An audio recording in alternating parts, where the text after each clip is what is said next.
Hello everyone, I'm Katerina Supron. Today is February 12th and Militarnyi is reporting on the Zircon missile. Until today, we did not know whether the Russians actually used this missile during the missile attack on February 7th, 2024. Then we received information about a missile launched from the territory of occupied Crimea, which was moving with an unusual trajectory, not similar to the previously recorded Onyx in Kyiv. The assumption was that it was a Zircon, and a photo of the wreckage was presented. The Air Force did not definitively answer the question of whether it was indeed a Zircon. Yuri Inat, a spokesman for the Air Force, stated that the missile's wreckage was being examined at that time. And today, the Kyiv Scientific Research Institute of Forensic Expertise released a video of the missile's wreckage. They stated that there is evidence of the use of a 3M22 Zircon. This is evidenced by the markings on the parts and wreckage, as well as identified components and parts. It is noted that the missile consists of components that are designated by the corresponding markings 3L22, 3B22, and so on. The letter may differ, but the general marking for these missiles is 3M22. On several pieces of debris, the inscription 3L22 was found, applied by laser engraving and embossing. The Institute emphasized that this indicates a specific assembly of the product. The bolts on the steering mechanisms are also marked 26. This is a feature of Zircon. In addition, other markings on the wreckage indicate the date of the component's production is the end of 2023 to 2024.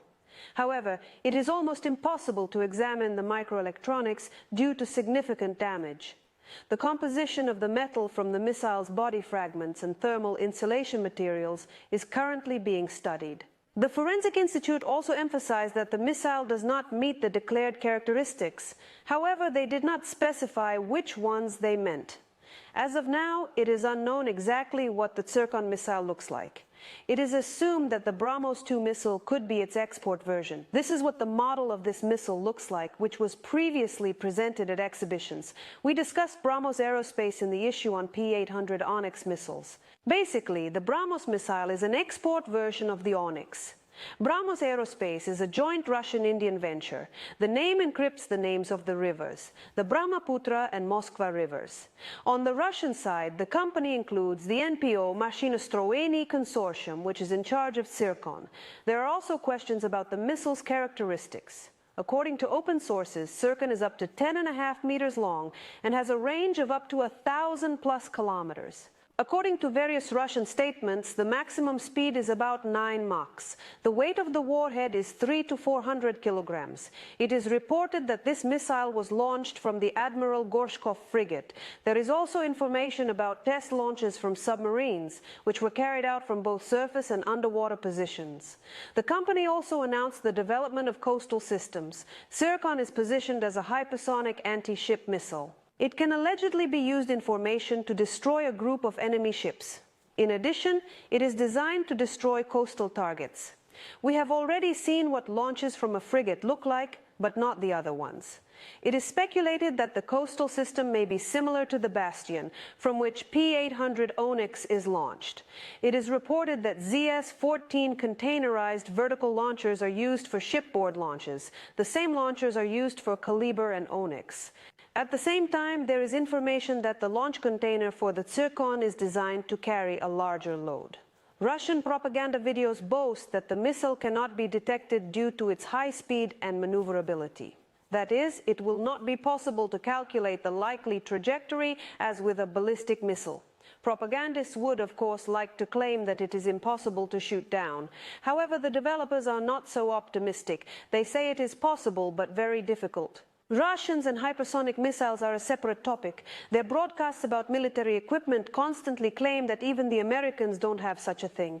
They also tell the story of the technology and the brilliant designers who continued the work of Wernher von Braun, of course, declaring the development of a hypersonic weapon and its actual development are different things.